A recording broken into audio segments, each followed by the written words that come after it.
ten secret není SMA ale je exponenciální moving average.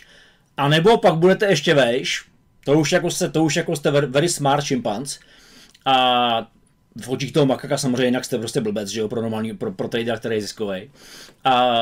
A řeknete mu, hele, tady je moving average a to je secret, jo, a to je HMA.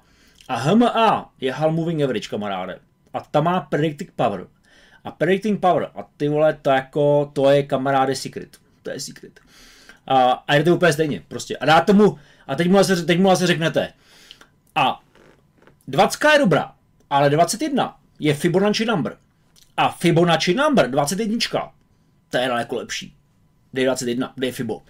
A k 21 dej 34, to je taky Fibonacci number. To je další super bomba. 34. A k tomu úplně jako nejvíc dej 55. A budeš mít 21, 34 a 55. A když všechny tři budeš mít nad sebou, a tak je to long, a je prostě longy. A teď jedeš longy, hele, a to je money making, vole. To je money maker, vole. To je money maker.